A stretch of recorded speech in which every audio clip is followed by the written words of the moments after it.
And he got it in one take with so much groove, and he really glued the rhythm section together with his playing. And then I realised, oh, God, I'm such a dog piano player. I'm just like this.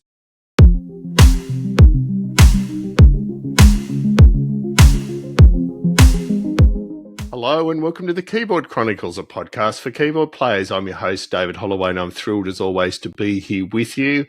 I'm excited as hell to introduce Mr. Jim Moginie tonight.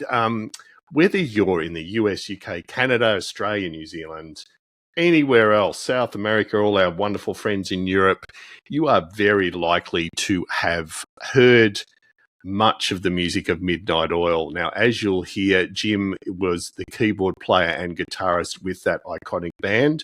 And for us Australians in particular, Midnight Oil are a seminal band. Never has the word seminal been more appropriate than to Midnight Oil.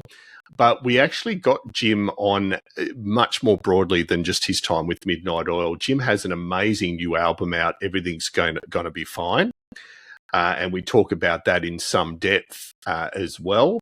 I can't begin to recommend enough Jim's whole back catalogue as a solo artist. The variety of work in there is incredible.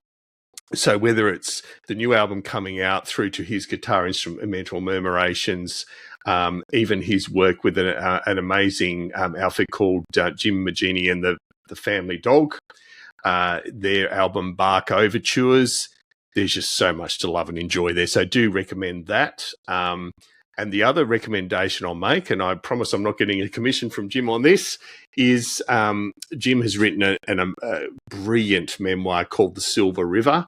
I've had the pleasure of reading it. If you want an insight into an artist thinking around a whole range of issues, creativity, family upbringing, the whole lot, it's one of those musical memoirs that is well and truly worth the price of admission. Cannot recommend it highly enough. If you're just a Midnight Oil fan wanting a blow-by-blow description of their life as a band, this is not the one. I mean, there's certainly lots of really cool stuff covered there, but this is much, much deeper than that and highly recommended.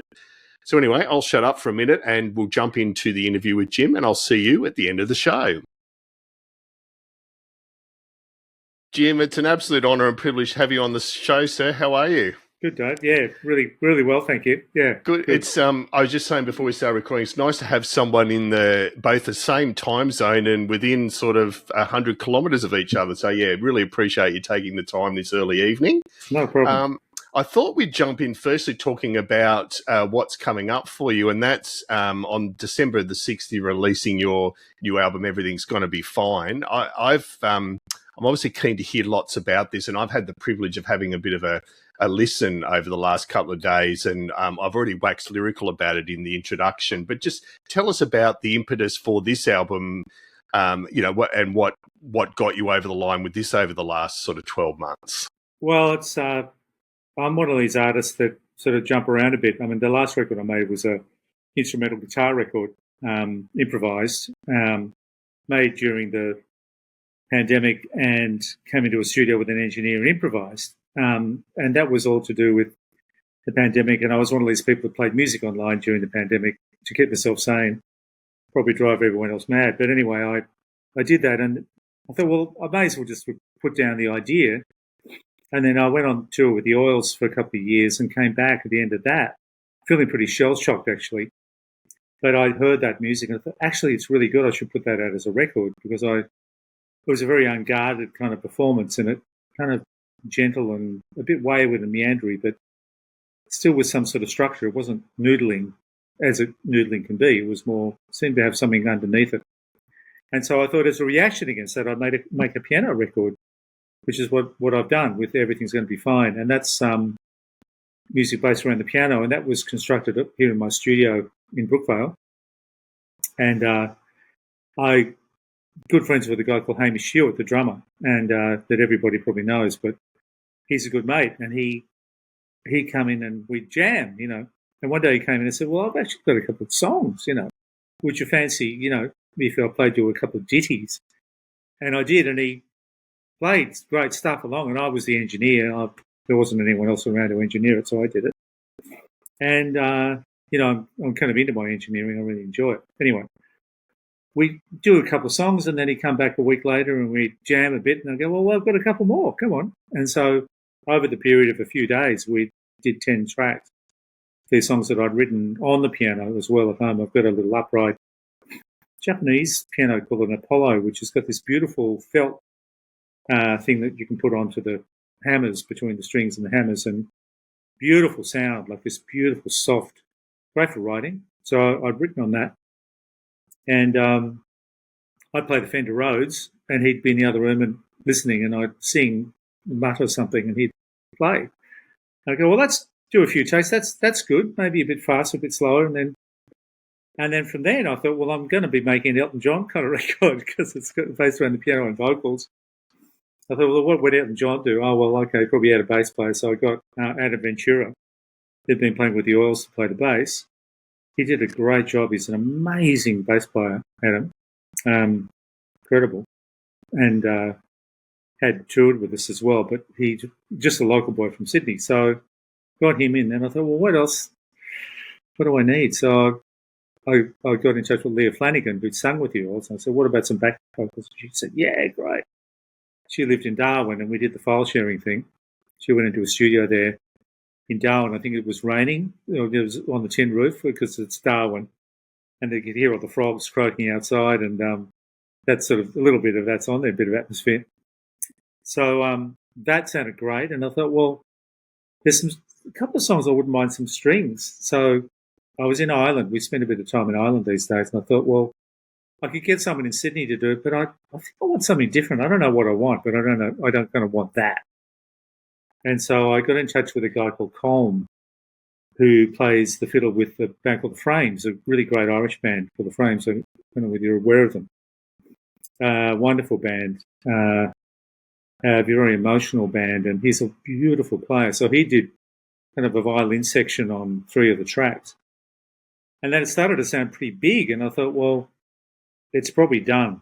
But there was two songs where there was a guy in the studio called Sean Wayland, a friend of mine. He's a jazz piano player from lives in New York. I think maybe some of your people listening to this will know of him. He's absolute gun, like he's a jazz giant. And he came in, he was recording here, and I said, would you fancy, playing on a few ditties? And he went, sure, I'd be honoured. And I went, okay. So I put them up, and one of the songs has a lot of chord changes in it, like the Jimmy Webb song. And he said, just write them out, and we'll sit here. I'd play the chord. He did, yeah, E flat with a, D flat on top, or a F sharp with an E flat, or B with a C, or whatever it was. Yeah. Wrote it down. I went, there's no way he can do this at all. He sat sideways on the piano. You can hear him grunting when he plays, sort of a bit like Keith Jarrett. And he got it in one take with so much groove, and he really glued the rhythm section together with his playing. And then I realised, oh, God, I'm such a dog piano player. I'm just like this. And this guy's just got the touch and the moves, and, oh, God, like it's really took it somewhere else, And so he was the last element to icing in the cake with it. And that's how it came together. And please do take this as a compliment. I hadn't picked there was a second piano player, because I did pick up, and I'm guessing I was going to go through 4 tracks, but is that Let Light and Love that's got the beautiful jazzy piano pieces in it? I may have that wrong, but there's a couple of great ones, and so I hadn't picked it with someone else. Well, my idol with piano playing is because I've got a few. Well, Chris Abrams is my absolute, like, I adore him, and he's as a bloke and as a player, and I could never play like that. But my real role models are people like John Lennon and Neil Young, really, people who can get a song across. They're not necessarily technically that great. I mean, I can play, but I can't play fast. I can play in the groove, I can play in the pocket, but I'm more interested in sort of getting the song across. But someone like Sean, of course, is so technically gifted and rhythmically gifted that it was really quite an eye-opener, really. And recently I've just curated a festival in Sydney called Piano Plus and Mob, who are used to be called the Sydney Piano Competition, I think. Anyway, we decided to put some gigs on in some really weird venues, I did one of them. One was the Anzac Memorial, which was very moving and possibly one of the best gigs I've ever done solo, because I chose the songs to fit the space. They were the oil songs like Armistice Day, a song of Rob Hurst called Laughs at the Diggers. The band played Waltzing Matilda, a few kind of war-related songs, and my family had been to war. My uncles had been to war in World War II, so I had a history of that, which most Australian people my age would.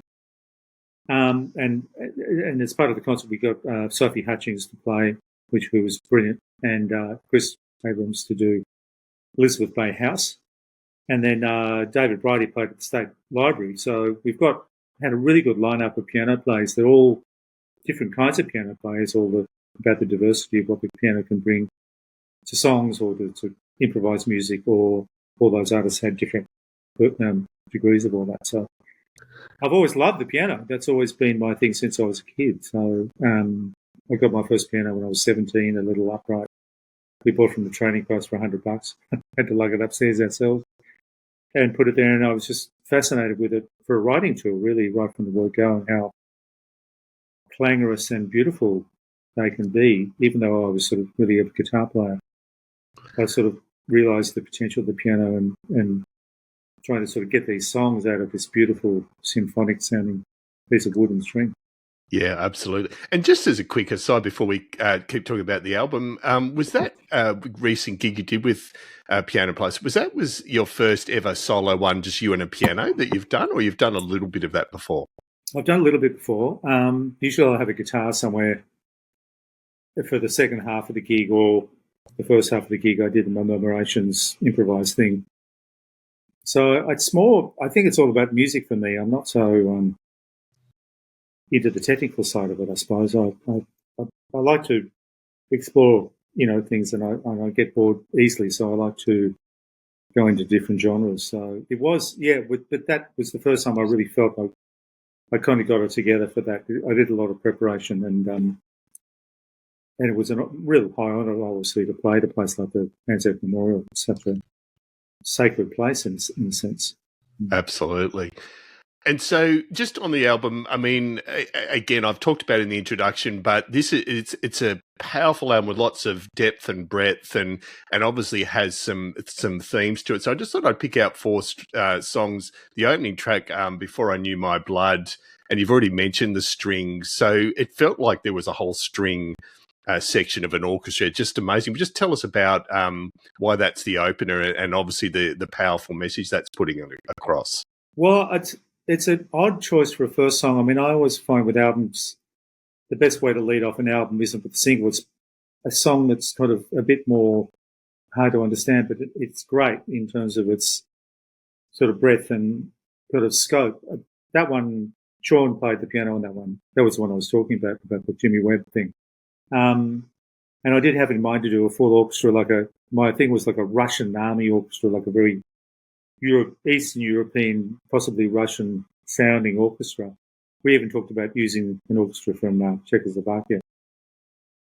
But of course, the budget's sort of but I had a bit of an idea for a string arrangement, and I just did it with a Mellotron, digital Mellotron, and a BBC orchestra samples and a few things that I've got, and that are the Spitfire stuff. The software is really fantastic for the strings. I don't know whether you look like you know those.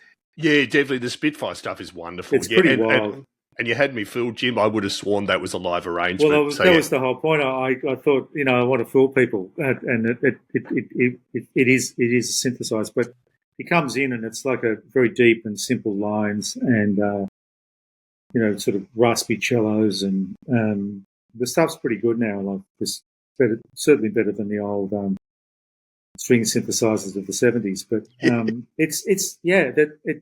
that was a bit of a challenge to get that to sound the way it sounded, but I managed to. And the song is about my adoption story, and really about, I thought I'd put that one up front, almost to get it out of the way, so when we get to the other stuff. But I thought, well, it's personal. Sean got it when he played it. He understood what I was trying to do. And the song has a lot of changes in it. It starts in C sharp minor, goes to E minor in the chorus, and then middle eight in D, and then it modulates to a B, and then it ends up in F minor. So that's, the tonal centre is always shifting, but that's sort of what I love about the piano. You can write like that on the piano. It doesn't. Guitar always you tend to go with the drone or the sort of the open strings. The piano's got that potential to take you anywhere you want. So that was that was the reason for choosing it. Really, it was sometimes the most interesting track on the record. Should be the first track in my opinion. Yeah. Absolutely. And then I mentioned depth and breadth. The other one I picked out was Mammoth and one of the things that stood out for me was that amazing piano solo. So again, very distinct theme with that links in with the title of the title track and so on. But just tell us a little bit about that one. Well, the album's called Everything's Going to Be Fine. Of course, it isn't, Everyone goes, everything's going to be all right. You go, yeah, okay. Well, that's sort of like the Wiggles. We're going to sort of have fun now with an extinction event. That's looming for all of us.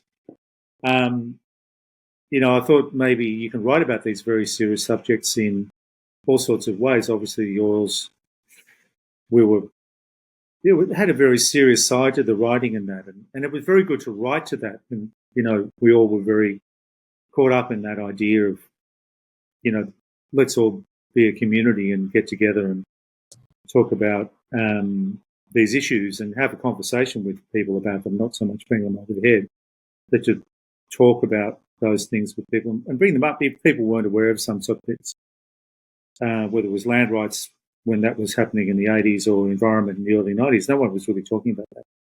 We were part of that, opening up that door. Anyway, so I just thought there's lots of ways you can write. You can write in a humorous way about these things. So I thought, well, what about writing a song called Mammoth, where the mammoth is actually in a glass case in a museum and he's actually talking to you. Like, I am the mammoth, I cross the floor, in natural history museums concerning time and space. This is my testimonial from my glass case. And I thought, well, the mammoth is almost like the mascot for extinction. It's sort of like the one you talk about that didn't make the cut. And, there's even people, someone told me the other day, someone's talking about bringing a mammoth back from using the DNA like Jurassic Park. I thought, well, that's probably not such a good idea, is it? Where's the grace? Where's the humility? So anyway, the song is sort of a humorously told subject, but it's basically an environmental message about, see you later, goodbye, so long, you're here, you're gone. That's sort of the last thing you hear in the song. So I think you can write about these things in all sorts of different ways. In fact, the album cover is a picture of a mammoth playing a piano, which is very relevant to what keyboards we're talking about. Absolutely. With his trunk in front of a petrochemical plant. It looks like sort of a black charcoal looking, but with this childlike kind of Wiggles riding over the top, everything's going to be fine. I hope people get the fact that it is ironical. It is an ironical telling. Yeah, good. I hope so. Yeah, no, I love the cover. It's amazing.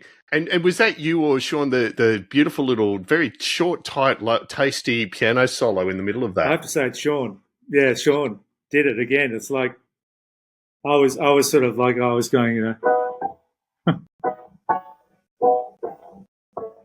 I was doing that, and he'd go, and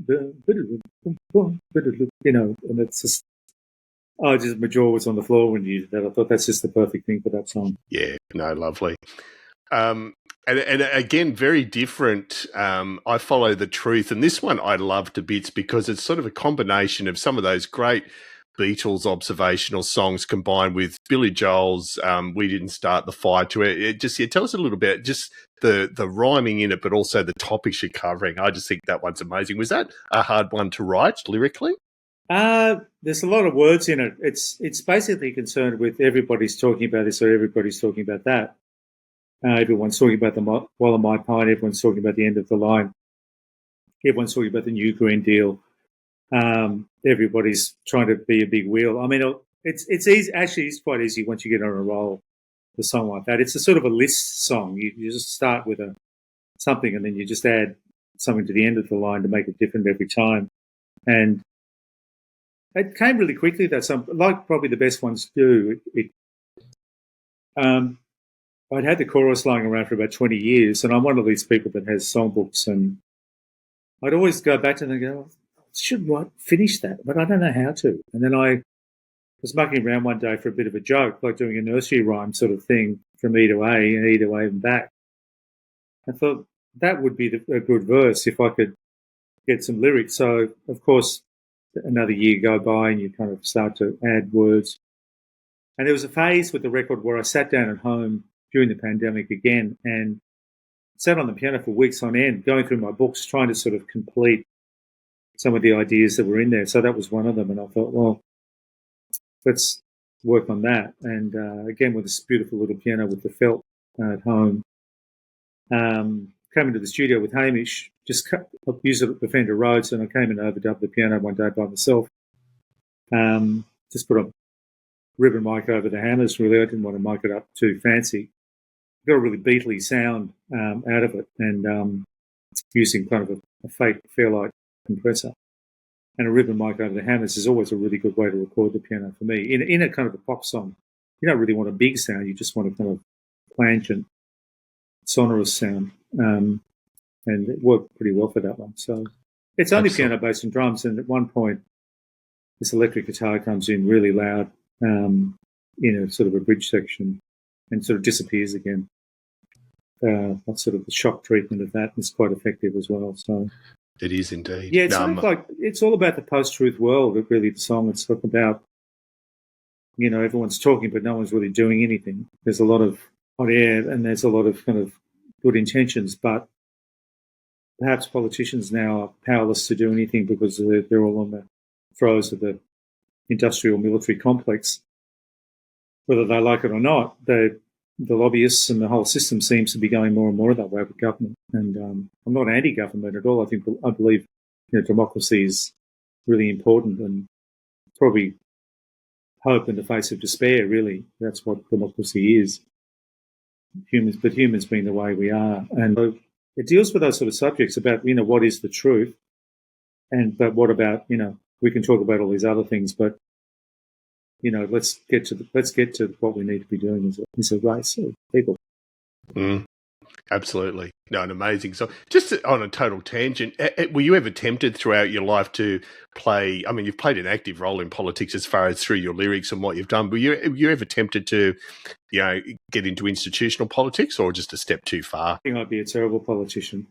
It's, I just think, oh, you wouldn't want to see that. Well, we had someone in the band who actually went into politics. He actually literally took the step. You can talk a lot of shit when you're outside of politics, but when you're in it, it's a whole other thing. And he found that, he did. Yeah, it was extraordinary that he took the message to the step that no one would go that far to go and actually become a member of a party. And he got into a lot of hot water about it in some ways, but he actually did a lot of really good things that no one really knows about. Of course, people would talk about that. That's right. And so he talked the talk and walked the walk and went through those big doors into that marble-floored den of where they're all yelling and screaming all the time and making decisions. But I'm really proud of him for doing it. Absolutely. But I think anyone who goes into it has to have their eyes open. And being the barrister, he trained as a barrister, so he had a lot of the skills with arguing and arguing his point. And even though the caucus wouldn't listen to him very often, he would go with the will of the party, and that's sort of the tragedy of it in one way, but it's sort of the way democracy works in a sense that it's never quite any one particular person's work. You can't really be a white knight in politics. You think you might be. Probably the people outside of politics. And even doing music outside of politics can have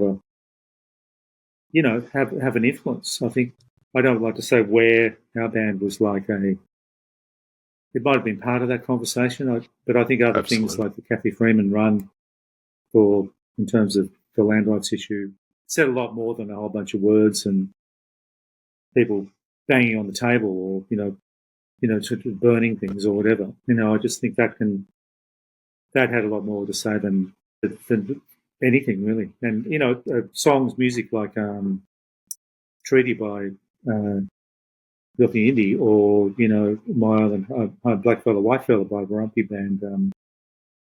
The list goes on, Chris and I knew My Island Home, That's right. Baker Boy, what he's doing now, especially too, people like that are really important in bringing in national conversations into the culture. Absolutely. Having people think about things they haven't thought about. And we'll definitely talk a little bit more there. I don't want to let you get away with just two more comments on your album. The other two tracks that I wanted to quickly mention were Let Light and Love. So again, some beautiful roads from what you're saying in that. Just again, sort of how that one flowed. Yeah, it's an interesting song, that one. We've been trying to play it live. I'm about to do some shows with Hamish Stewart and who drummed on the record.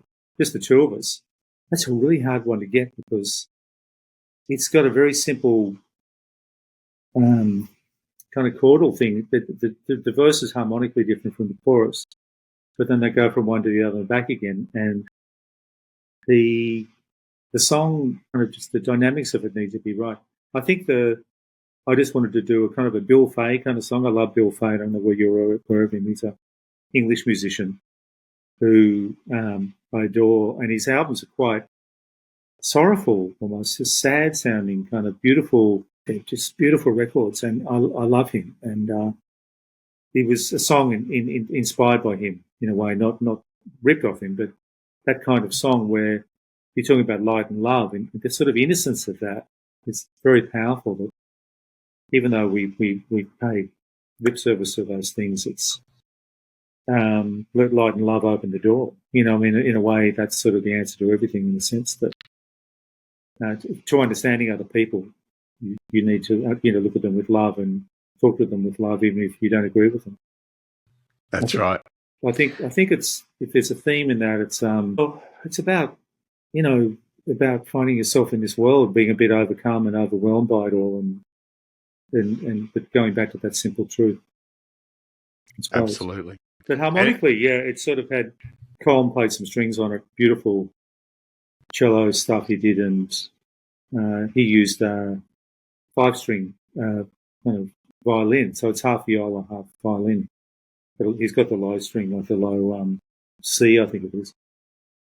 So he can get down to those viola levels as well. So he did a beautiful string arrangement on that. It just, when I first heard it, I just burst into tears. It was really beautiful. He did such a beautiful job on that. Yeah. Amazing song. And then the very last track, Waiting for the Light to Come, again, it builds beautifully. It's got that real cinematic scope to it. Beautiful way to finish. There was some electric piano. Unless I'm mistaken, there's even a little bit of organ in it. Just, again, a little bit about how that one came together. Waiting for the Light to Come. Well, that I've written songs all my life. I guess I think that one was one of those ones, again, it's a little bit like a list song where you can, it's quite long, it's got a lot of verses in, probably too many, but I'm one of these people that like to build tension. I don't like to sort of, all right, let's get on to the next one because they might not like that.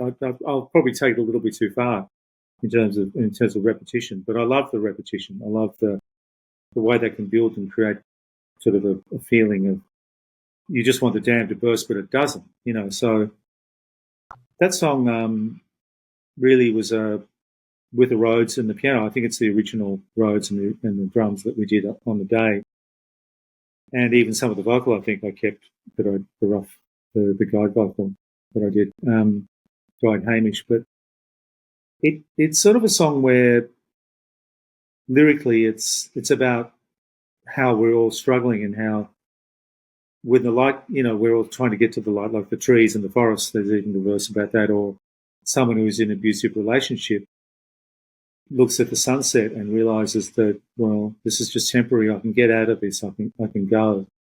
I don't have to stay. I'm not who I am. I go back to being a kid again. There's a verse about, I don't have the lyrics in front of me actually, but I should. But there's all sorts of that idea of light and the idea of we're reaching for this sort of invisible kind of aim to get us above where we are, to sort of an upwardly moving thing, not upwardly mobile, but upwardly, spiritually trying to get higher. And you can get to, obviously, in things like Indian music and classical music, it tends to bring you up, it tends to lift your spirit. Irish music as well.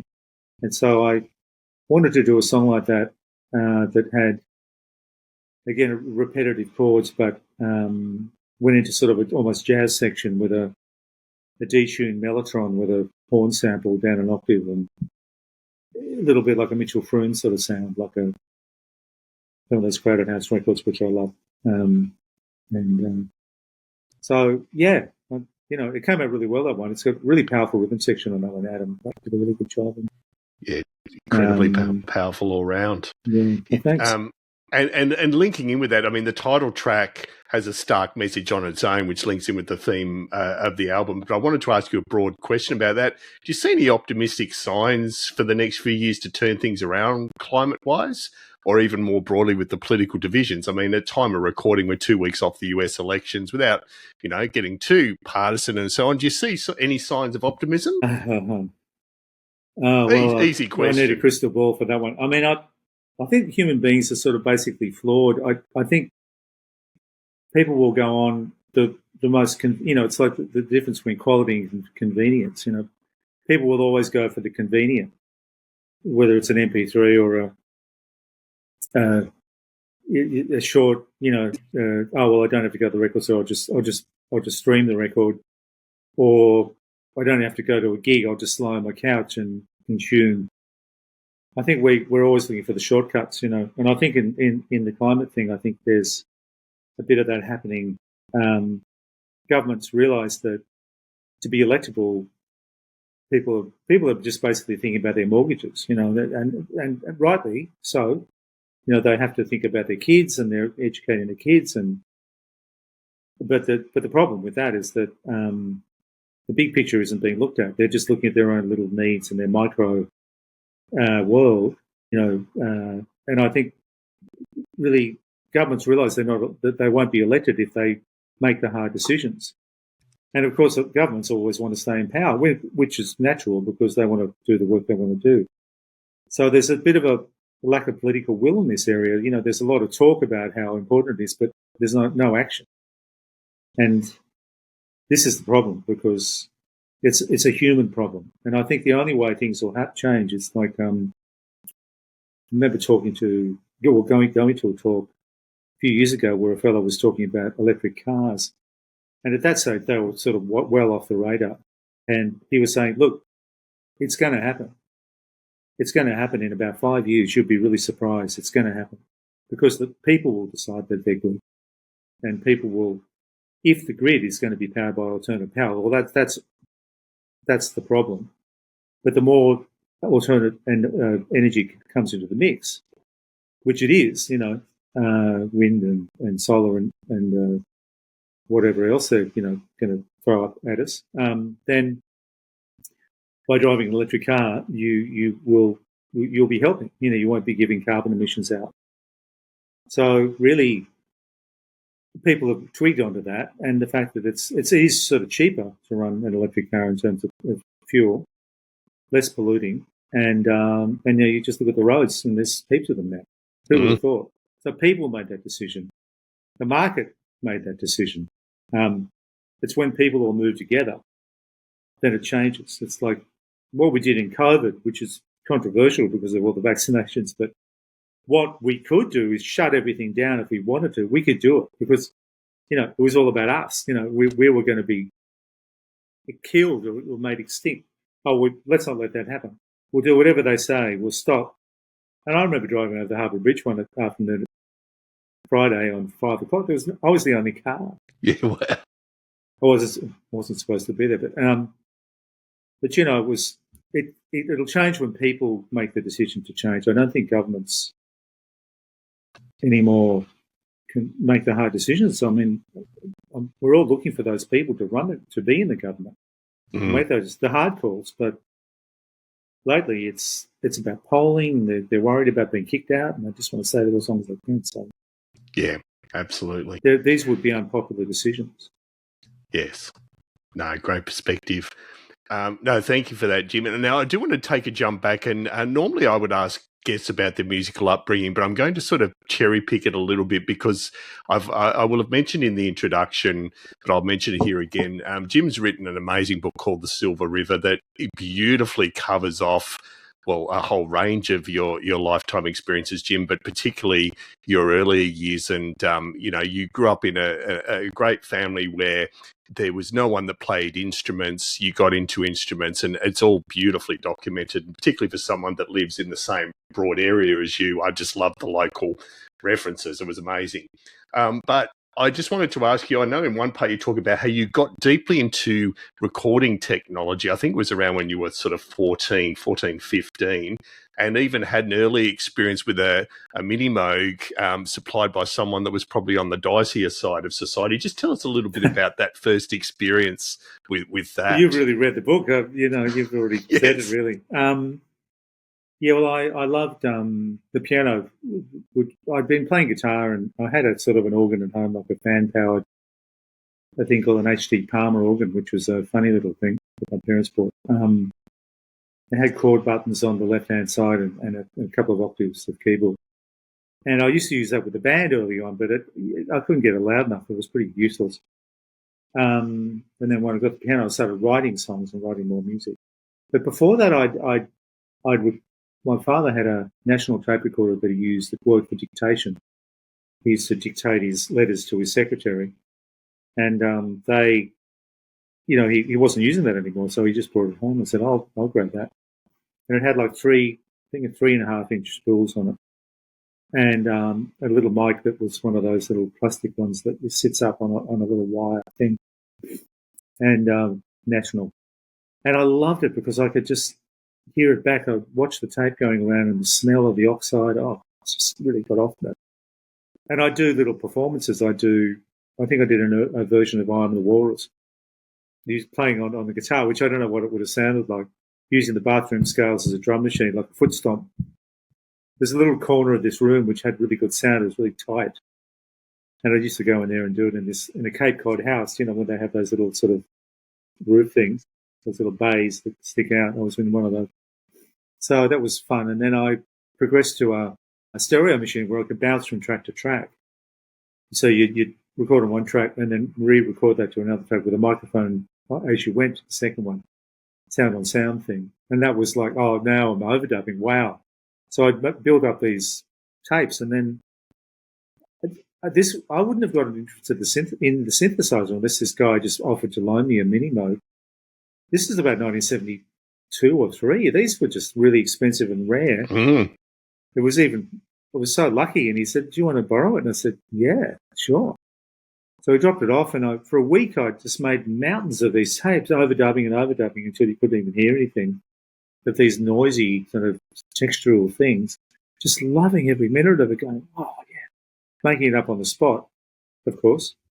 And then he came and got it again and offered me some drugs. I said, no, I didn't know anything about that stuff. Still don't really. That wasn't part of the Oils thing, being a drug band. I can't say for some of the people around the band, but the band itself was quite straight and sober, and we were all going into having a beer and a chat about football, really, than anything else. So that's how I got started. And then I think around about, it would have been about the Breathe album, about 95. I built a little mobile studio then. I had a little studio under my house with a 24-track reel-to-reel by then and a mixing board, and we made the album Breathe on that, really, in Sydney, in Darling Harbour, and went over to finish it in Daniel Lamour's studio in New Orleans with a guy called Malcolm Byrne, who I was just talking to this morning. Lovely, lovely bloke. And then I just had all this gear, and I thought, well, what am I going to do with it? And I moved it into my mother's garage and had it in there for a few years. And when she died, I thought, well, I better just build a studio. And, of course, by then, I'd also started an equipment hire business after the band split up. I didn't really know what to do because the band was gone and I had to figure out what I was going to do. So part of the things I did was to, produce records or session player. The equipment hire business, in those days you could actually hire some Neve modules or a nice microphone, And I would actually lug the stuff up the stairs myself, I just enjoyed that, and it's meeting the musicians and the engineers and I'd be there. They go, do you want to play a bit of guitar? I said, sure. What do you want? So I found that there was a big community of other people out there too, apart from the gear thing. But I just gradually got more and more equipment, and I thought, well, I may as well just open a recording studio in Sydney, like a project recording studio, which is what this is, now, Oceanic in Football. Was that your question? I can't remember. No, that was great. No, that was great. And it was just really, No, not at all. No, that it really did answer it as far as your development of your love for that sort of of technology and through the years. And I know you mentioned in your book about the sense of belonging, being in bands, and I mean your first teenage band, Swampy Moose, then Farm, and then obviously Midnight Oil. But I just want to briefly sidestep into. I know you got an acoustic, like an upright piano. Is it a Weidig or Weidig? A Weidig? Yes, that piano is unplayable now. Or the soundboard's cracked beyond recognition. It doesn't work anymore, but it's really good for playing Bach on. It's got a really bright, quick sound to it, and you can do all the sort of contrapuntal stuff. I've got a really lovely Steinway piano in the studio now. It's Steinway D, which is really extraordinary. But, so, I mean, that's around that 17th birthday, I know in your book you talk about how transformative that was for you, being able to explore your own music. And it sort of links into being in the bands and obviously in the Oils as well as a dual instrumentalist. How over the amazing years with Midnight Oil, how did you, not manage is not the right word, but how did you evolve your role as a dual instrumentalist where you are, you're playing guitar as much as you are keyboards generally. Just what was the evolution of that over the years? Well, it started pretty much, I was the guitarist in the band, and when Martin joined, it was pretty obvious that he was a force to be reckoned with. And as soon as that started happening, he'd play something and I'd play something else, and they would instantly sort of play off each other like, bouncing, the left and right in the speakers, perfect. Like, think about like XTC, or you've got these two distinct players with lines that sort of, we didn't really even listen to each other that much. We just do such different things they would automatically complement each other. So that became the band, but it also freed me up to play more, in those days, organ. I had a Yamaha YC25D organ through an Echo unit. Trying to be Rick Wright from Pink Floyd, that was the aim. Who's a wonderful musician, so underappreciated. I think he's such an extraordinary player. So if we were in the studio, someone would go, "Oh, geez, this would be good with a piano," and I go, "Oh, I can have a go." And so I became like the keyboard player as well by default, because there was no one else there to do it. And I enjoyed it. I enjoyed building up sounds in the studio and overdubbing and creating sort of sonic things for the song to sit on. Like realizing pretty early on that texturally, if you had like if you use color theory or something, if you have like a black velvet background, put a diamond on it, something bright and clear and shiny, it will actually make the diamond even more shiny. If it's on a beige background, well, it wouldn't. So that the idea of the back wall sonically was what I became very interested in, especially in record production. And some of the work that Daniel Lamoire did, who we worked with one night in Canada, we did a night with him, that was pretty amazing. But his record seemed to be about the background information sort of almost contradicting the front information. Something I think he got from Jimi Hendrix records. So that became a bit of a thing for me. And then I did this colour wheel thing about colour and how that would relate to music with guitars, almost dealing with a synesthesia in a sense. In that sense, it was more about that. And about using the electric guitar like you would in an orchestra, the high, the clear, crystalline telecast sounds to the deep bass, to the tenor guitar or the baritone, and which would be like a cello. You could use them in that sense as well. So very interested in the sonic thing. So with the keyboard side of it, though, I again, the more you play, the better you get, isn't it? And on our last tour, I used to do a solo in the middle of Short Memory, which was a cross between, on said, it was like Cecil Taylor and a 4-year-old child having a tantrum, getting together. It was completely nuts, and the more nutty it got, the better it got. The more it just was free and open, and could go. I could take it anywhere every night, and I would. I'd think about it a little bit before the show. What am I going to do tonight? Because it's a big moment, and so I just got really interested in all of it. It's all music to me. I don't really distinguish songs, playing, recording. It's all the same. It's all. When the red light goes on, I don't have any fear. It's like, well, what's going to happen now? Great, let's mess it up. It might get better. No, so absolutely. More like a jazz musician would think. Yes, well, that's true too. That probably prompts me on a question. So, given over the band's lifetime, the diversity of the sounds you were using and the band were using obviously evolved and grew. So, what sort of rigor? I know you're more about the playing than the technology, but what sort of rigor did you have keeping track of everything that you needed to be able to replicate live within reason? So did that become sort of a fairly dominant thing just from a logistics viewpoint? Yeah, it was. I mean, everyone said, our management said, get a Nord. And I go, I hate Nords. I hate those bloody things. Which everybody uses, of course, and I've used them as well, and actually they're not as bad as I thought. But I insisted on using my 80s and 90s samplers, my Akai S5000 samplers, and with all the original samples on them to replicate the songs, because those things don't sound like keyboards. They've got absolute balls to it, like bollocks. They can hit you. The mid-range of them is really good.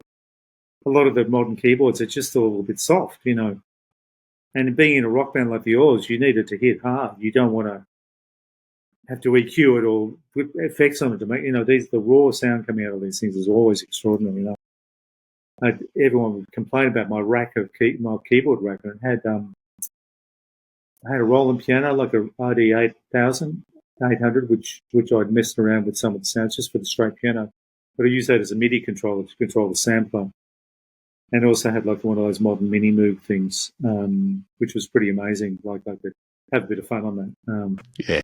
In my, Vangelis or Theremin sounding bits. A few of the Oil stuff, really had some very special sounds. Like the end of a song called Koala Sprint had the studio used a Micromoog back in the day, and this did a really good simulation of this keyboard, modern keyboard, which is programmable too and doesn't go out of tune like the old ones used to.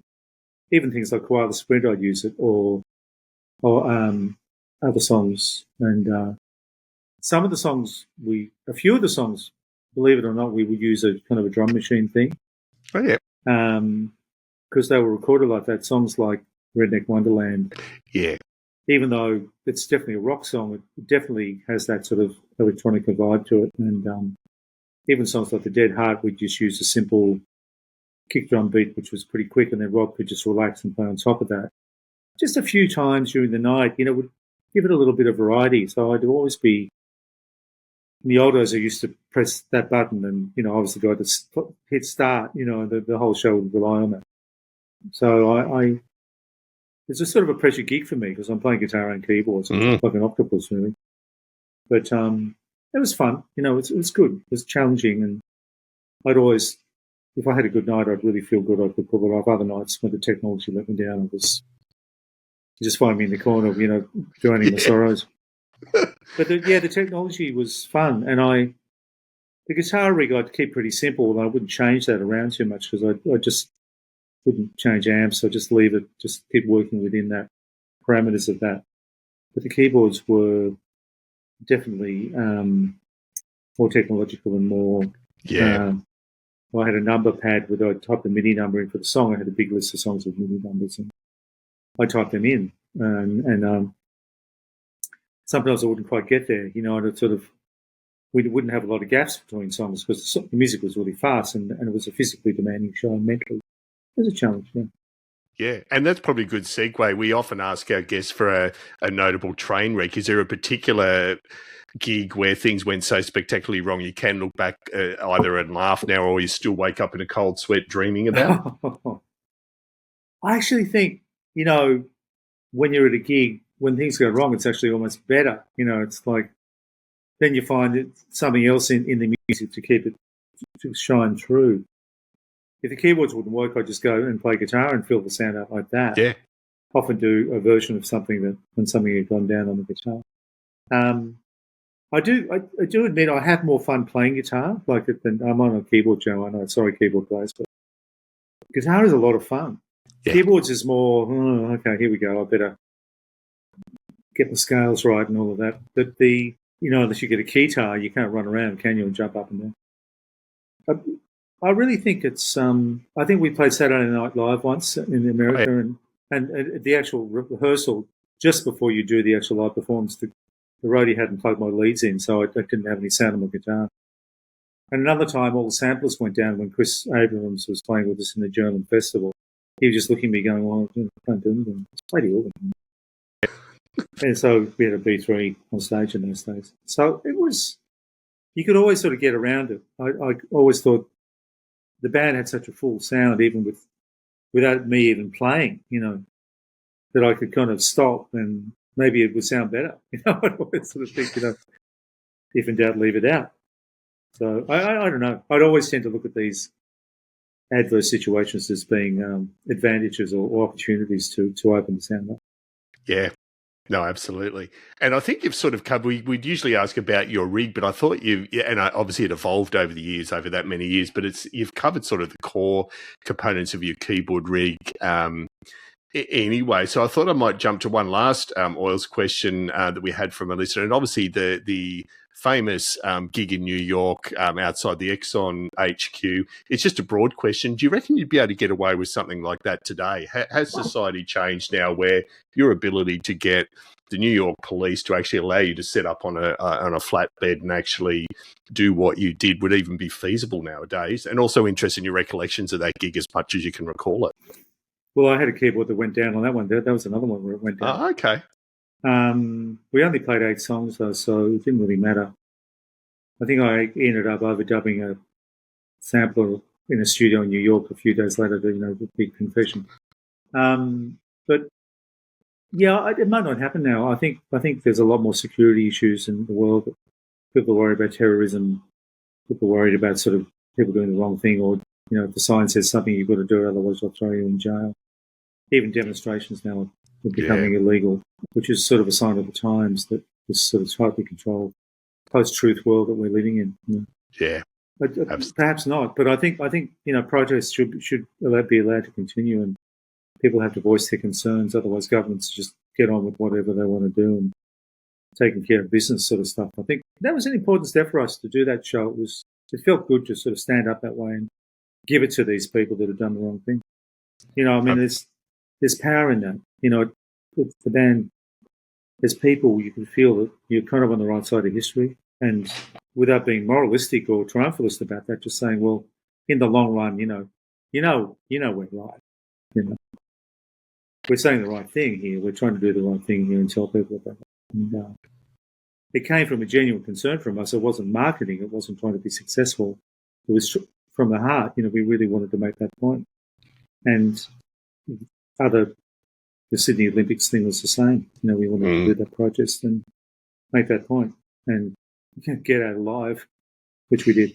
And Jim, just some broader questions. So over your amazing career as both a guitar and a keyboard player, but let's assume the keyboard focus here, did you pick up any playing tips from other players over your career on top of the fact that you constantly evolved and learned yourself? Like, were there some things you've picked up, you go, oh, this influences my approach to playing? Yeah, I definitely learned from Chris Abrams about minimalism and sticking to one note when all the notes change around you. A little bit like when Paul McCartney's harmonies on some of the early Beatles stuff, it just sits on the one note. That getting that center right is really nice. That you can, that's the thing you can learn on the keyboard to, and with a band especially, you just don't muck around too much with the left hand. You don't want to get in the way of anybody. I think it can sound better if you're playing on your own. Well, obviously the left hand's really important, and my left hand is actually shockingly bad. But it needs work. There's still room for improvement, obviously. But people like Chris really inspired me. Sean as well is just a beautiful player and such a lovely touch. You don't have to play loud. I think I learned that from Sean. you just have to connect with the instrument, like you would do with a golf club. You just connect with the ball. Not that I can play golf either, but I think it's about connecting to the instrument. It's about having a voice, and I could probably play more technically brilliantly if I practice more. I did have the lessons a few years ago actually, and I did. Out of that came a piece called "A Crocodile Cries," which is on Capricornia, which is sort of this sort of arpeggiated sort of song where, like a good exercise for the keyboard. And I thought, well, actually, I could use that as a piece of music. Made it up after a piano lesson where at the piano lesson, the piano teacher, wrapped me over the left hand. Like imagine a 45-year-old getting hit by an angry piano teacher. But yeah, I sort of went, don't do that. It's really cruel. You've raised a really good issue there, though, Jim, and it wasn't what I was expecting to talk about. But, I mean, I'm of a similar vintage, and I know there are lots of listeners out there who may not have had lessons or had minimal lessons. You did get some benefit from that. What were the key benefits of, approaching that later in life? Yeah, well, I mean, just doing scales and just doing the, 1 3 1 3, 1 2 1 3 1 3, that, and then going backwards. That was a revelation to me. It really opened up a whole world of being able to just sort of connect and do things with more facility. Yeah, it's a funny thing. It's like I see the keyboard more as a thing for the imagination, that you can play high, play low, play in the middle. I see it more of a sonic thing, I think, really at the basis of it. But yeah, I think a lot of people gave up the piano too when they were kids because it was kind of brutal the way they were taught, and maybe the post-war world where people were being very tough and very, really mean, put a lot of people off. My daughter regrets the fact she gave up piano lessons, but I think her teacher was a bit like that too. I think it was, the teacher would see it as necessary and stick with it, but just the way it's done is very crucial if people want to stick with it. I think, I'd love to have stuck with it. I know I did a bit of work with Neil Finn. He's a beautiful piano player. His left hand's really good because he did up to about grade 8 with his lessons. So there you go. There's someone who can really get it happening, and it's because he stuck to it. And I think a lot of kids give up at grade 1 or 2 because they just don't fancy it. It's really sad, actually. I think a lot of people could benefit more from sticking with it, and you don't really have to read music. I think you just having the facility to get your ideas out. If you get back to the golf analogy, but if you just have enough lessons to get you over the line, then you could probably relax and then enjoy it. Yeah. No, great perspective. And it probably links in with a question I was going to ask you, which is around imposter syndrome. We've talked to a few players, and no matter how successful, there's still a little bit of that imposter syndrome that creeps in. So is that something you still suffer from that sits in the back of your mind at times? That's a great question. Oh, yeah. I think you've just got to believe that what you have to offer is yours. It's you. It's not as good, or it's just going to be different from, your thing might not be to everyone's taste, but that's okay. I mean, I think if as long as you sort of respect that inner voice, that you can nurture that, and you can. I think at a certain point in my career, I realised that nurturing the creative spirit was more important than anything else. And wherever it's on a piano or a guitar, it's you. It's pure. It's like, it's beautiful. Just let that come out somehow, and don't judge it. Don't be harsh on yourself. I think that part of the problem with a lot of people is that they're far too hard on themselves, and stop giving yourself a hard time. Just relax and make music, and trust the fact that, well, it depends how long you've been in the business, but if you've been in as long as I have, you kind of go, well, I think it's all right.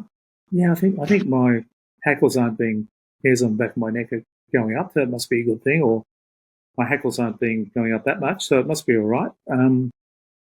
Imposter syndrome is a bit like a lack of confidence. It's sort of like, oh, there's always someone better than me. Oh, I'm no good. I'm rubbish, And that's really people saying, asking for love. Yeah. Love me. I am good, aren't I? And you go, yeah, you're really good. Oh, yeah, I thought I was. It's just a lot of bullshit, really. But no, perfectly put. No, I love it. No, Well, it's sort of a trick you're playing on yourself to sort of stop you from doing what you want to do in life.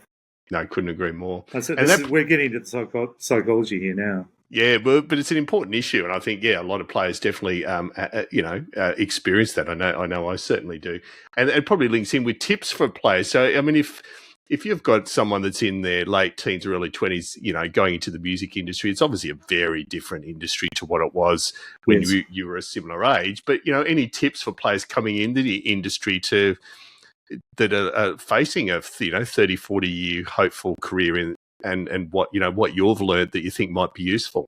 Well, a couple of things. I think find people around you that are the good people and that you can develop a rapport and collaboration. It's very hard to do it on your own. I mean, Todd Rundgren made records on his own. Yeah. Brilliant. But he had other skills. He had other production skills as well with other people. He could work with other people too. The great records he made with, obviously, Grand Funk Railroad and Meatloaf and whoever. Strange examples, but anyway, I can't think of anyone else. The Nas, even Badfinger, he was there. So, just enjoy collaboration and realize that it's not all about you. Sometimes with other people, you can make something even higher. Take it to a higher level if you find the right people. That is, which is always the trick. And sometimes it doesn't sound good in the beginning, but if you develop a trusting with a person, that's where chemistry comes from. And some of the great bands have great chemistry. Look at Cold Chisel are going right now, and they're just fantastic because they have such a chemistry. It's undeniable. That's built up over years and years of trust and understanding and listening to each other. It's a beautiful thing. The other thing I'd say to people is to sort of think about writing songs. It's okay. You might have something to say that no one else is saying. That's yours. It doesn't belong to anyone else. Whether it's, people have started from very, very small beginnings. Usually, look, it sounds like shit at the start. It sounds terrible. And then you find a way through. I mean, everyone's got a different way to do that. Everyone, if we could list 10 different people and talk about how that started, like a Joni Mitchell with all the open tunings. That was just obviously having a beautiful voice, but a very unusual sense of music and more what you call jazz, I suppose, even right from the start. But she had a very different worldview that probably people at the time would have gone, oh, you shouldn't do that. You should, keep it simple, mate. Or, stop messing around with those guitar pegs. But she pursued it and she found her voice. So it just takes time. Time's the only real, it's the most important thing. Just give yourself time to get to that point where you don't give up. No, giving up's too easy. It's not what you should be doing with it. It's like just trust something, find something that is yours, and work the hell out of it, and collaborate, and be open to working with other people. That's all I'd say really on that. No, brilliant. No, that's brilliant. And speaking of Joni and iconic records, your 5 Desert Island discs, Jim. So 5 records. If you had to take them there, what would they be? Oh God, I hate these sort of questions. All right. I take the Bach Lute Suites, played by Julian Brim. Lute Suites number 2, 1 and 2. The RCA recording, the RCA Victor, the Red album.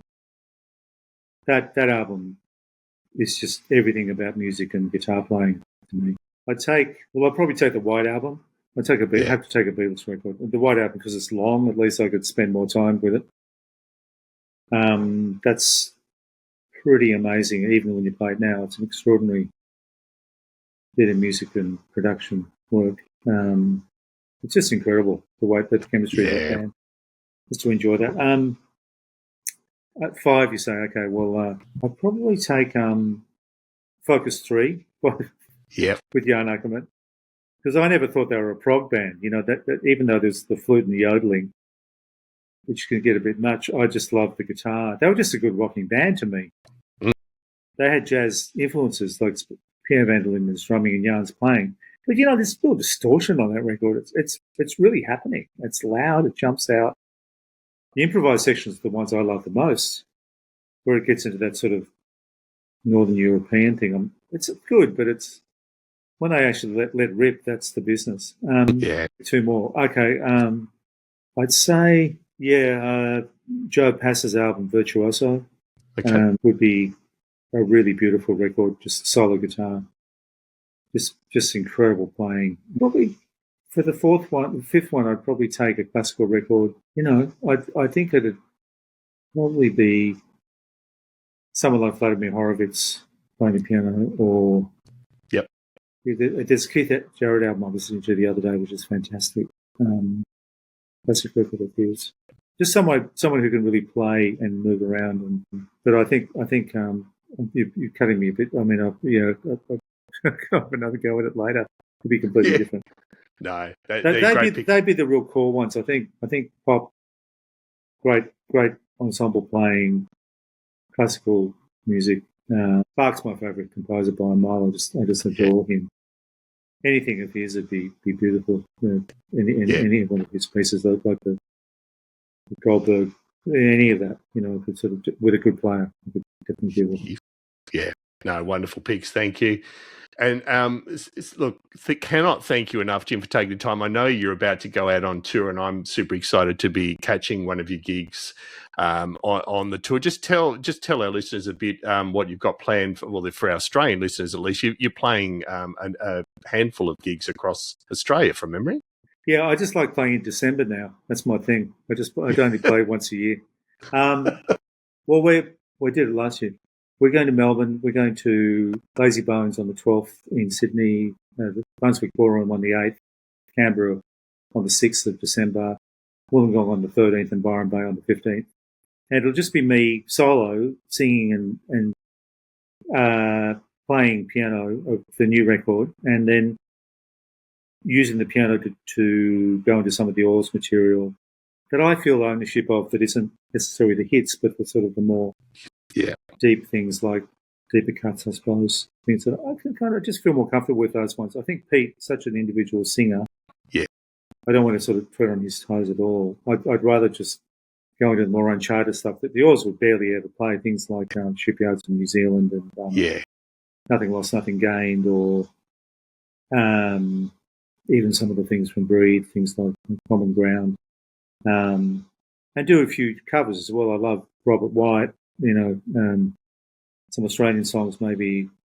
I'll try and surprise people. If they've got any requests, I'll give them a go.